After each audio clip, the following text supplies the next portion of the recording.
শেষ হচ্ছে আজ। ভিপি সহ বিভিন্ন পদের প্রার্থীরা চালাচ্ছেন শেষ মুহূর্তের প্রচারণা। আর এই নিয়ে বিস্তারিত জানাতে ঢাকা বিশ্ববিদ্যালয়ের হলপাড়া এলাকা থেকে যুক্ত হচ্ছেন ফরহাদ বিন নূর, আর সমাজবিজ্ঞান অনুষদ থেকে যুক্ত হচ্ছেন আজহার লিমন। তবে শুরুতেই হলপাড়াতে চলে যেতে চাই ফরহাদের কাছে, কলাভবনে চলে যেতে চাই, সেখানে আছেন ফরহাদ। ফরহাদ, আপনার কাছে জানতে চাই আসলে প্রচারের শেষ দিনে প্রার্থীরা কে কোথায় কিভাবে প্রচারণা চালাচ্ছেন, জানাবেন।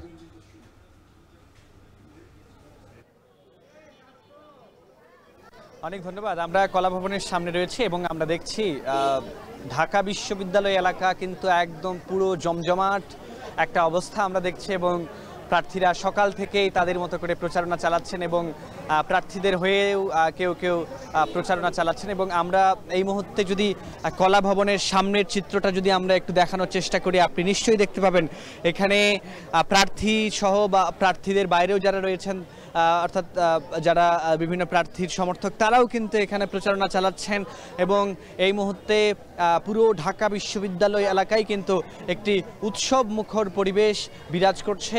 এবং আজকে যেহেতু একদম শেষ দিন প্রচারণা, আজকে সকাল 10টা থেকে প্রচারণা শুরু হয়ে রাত 11টা পর্যন্ত হবার কথা থাকলে আমরা দেখেছি যে 10টার আগেও অনেকে প্রচারণা শুরু করে দিয়েছেন এবং সেই প্রচারণা আমরা দেখছি যে একাডেমিক ভবনগুলোর সামনে, হলগুলোর সামনে, বিভিন্ন ক্যান্টিন ক্যাফেটেরিয়াতে আমরা কিন্তু দেখছি যে এই প্রচারণা কিন্তু একেবারে জমে উঠেছে। আরেকটি বিষয় অনেকে একটু জানিয়ে রাখতে চাই, আমরা জানি যে প্রায় 40,000 ভোটারের জন্য 8টি কেন্দ্র নির্ধারণ করা হয়েছে এবং এই 8টি কেন্দ্রে প্রথম দিকে আমরা জানতাম 500টি বুথ রাখা ছিল। এরপরে কিন্তু সেই বুথের সংখ্যা বাড়ানো হয়, 710টি করা হয়েছিল এবং গতকাল আমরা দেখেছি সেই বুথের সংখ্যা বাড়িয়ে কিন্তু 810টি করা হয়েছে। অর্থাৎ চিফ রিটার্নিং অফিসারের কার্যালয় থেকে যেটি বলা হচ্ছে যে এই 40,000 ভোটার 8টি কেন্দ্রে সকাল 8টা থেকে বিকেল 4টা পর্যন্ত তারা যে ভোট প্রদান করবে, এখানে একটা প্রার্থী যদি 10 মিনিট করেও, একজন ভোটার যদি 10 মিনিট করেও সময় নেয়, তাও সব ভোটার ভোট দিতে পারবে এবং যারা ওই মুহূর্তে লাইনে থাকবে 4টা পর্যন্ত, সবাই কিন্তু এই ভোট দিতে পারবে। তো আমরা দেখছি যে ঢাকা বিশ্ববিদ্যালয় এলাকায় আমরা ইতিমধ্যে দেখেছি যে আবু সাদিক কায়েম, যিনি ঐক্যবদ্ধ শিক্ষার্থী জোটের প্রার্থী, তিনি ইতিমধ্যে গণমাধ্যমের সঙ্গেও কথা বলেছেন, তিনি তার প্রত্যাশার কথাগুলো বলেছেন। এছাড়া অন্যান্য প্রার্থীরা বিভিন্ন জায়গায় প্রচারণা চালাচ্ছেন। তো এই ছিল অনেক আমার কাছে ঢাকা বিশ্ববিদ্যালয় এলাকা থেকে ডাকসু নির্বাচনের সবশেষ তথ্য। ঢাকা বিশ্ববিদ্যালয়ের কলাভবন এলাকা থেকে যুক্ত ছিলেন ফরহাদ বিন নূর, জানাচ্ছিলেন সেখানে যারা ভিপি প্রার্থী বা অন্যান্য যারা প্রার্থীরা আছেন তাদের যে আজকের প্রচারণা তার সবশেষ। এবার একটু চলে যেতে চাই আমরা সমাজবিজ্ঞান অনুষদের সামনে, যেখানে আছেন আজহার লিমন। লিমন, আপনার কাছে জানতে চাই আসলে সামগ্রিক সব পরিস্থিতি বিবেচনা করে ভোটারদের মধ্যে উদ্দীপনা, শেষ দিনের যে প্রচারণা সেটিকে ঘিরে কেমন দেখতে পাচ্ছেন এবং তারা কেমন প্রার্থী দেখতে চায়, কি জানতে পেরেছেন?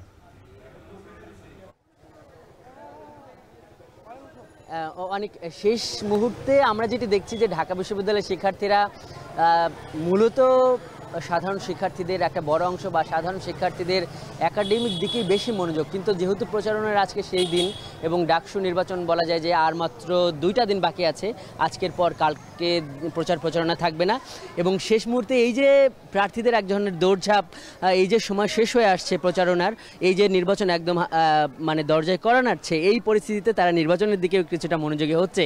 আমি স্টুডেন্টদের সঙ্গে কথা বলেছি, শিক্ষার্থীদের সঙ্গে কথা বলেছি, তারা শুধু এটাই বলতে চান যে তারা এই এমন সব প্রার্থীকেই তারা এখানে দেখতে চান, তারা তাদের নেতা বানাতে চান, যারা বিশেষ করে লেজুর বৃত্তির বাইরে গিয়ে যারা এই ক্যাম্পাসে শিক্ষার্থীদের জন্য সত্যিকার অর্থেই কাজ করবে।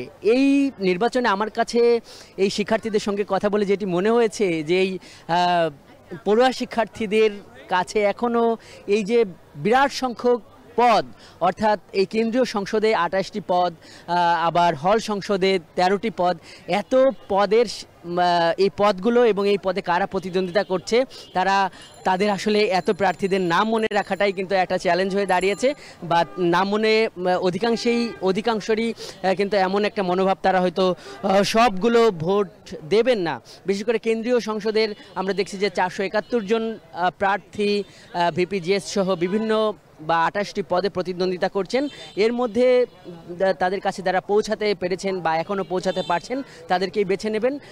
এই ধরনের কথা শুনছি। তবে অন্যান্য সময়ে এই ডাকসু নিয়ে শিক্ষার্থীদের মধ্যে যেরকম একটা অনীহা বা যেই উদাসীনতা থাকে, এবারে কিন্তু তার একটু ব্যতিক্রম দেখছি। তারা বলছে যে না, তারা আসবেন এবং ভোট দিতে আসবেন এবং ভোট দিবেন। উৎসবমুখর পরিবেশে তারা অনুভব করছেন এবং তারা মনে করছেন যে এবারের এই ডাকসুটা বেশ আনন্দমুখরই হবে এবং কোনো উদ্বেগ নেই। কিছুক্ষণ আগে আমি এখন যেখানে দাঁড়িয়ে আছি সমাজবিজ্ঞান অনুষদ, এইখানে শিবির সমর্থিত যে ঐক্যবদ্ধ শিক্ষার্থী জোটের ভিপি প্রার্থী সাদিক কায়েম, তিনি গণমাধ্যমের সঙ্গে কথা বলেছেন। বড়দাগে তিনি বেশ কিছু অভিযোগ এনেছেন। তিনি বলেছেন যে কোনো একটি দলের পক্ষ থেকে স্থানীয় নেতাদের মাধ্যমে শিক্ষার্থীদের হুমকি দেওয়া হচ্ছে ভোট দেওয়ার জন্য, এরকম একটা অভিযোগ এনেছেন। বলেছেন যে এই বিশ্ববিদ্যালয় প্রশাসন শুরু থেকে একটি দলের প্রতি তারা একটু বেশি মানে পক্ষপাত দেখাচ্ছে, এই ধরনের একটা ব্যাপার বলেছেন। শেষমেশ আবার এও বলেছেন যে ঢাকা বিশ্ববিদ্যালয়ের শিক্ষার্থীরা ব্যালট বিপ্লবের মাধ্যমে তারা হলো এই সব ষড়যন্ত্র রুখে দেবেন, অতীতে তারা যেভাবে দিয়েছেন, এরকম তার বক্তব্যটি ছিল। আমরা এখন এখানে আছি, প্রচারণা চলছে, সারাদিন এই খবর আমরা দেবো। তো অনেকেই ছিল সমাজবিজ্ঞান অনুষদের সামনে থেকে, আমার কাছে থেকে সব শেষ।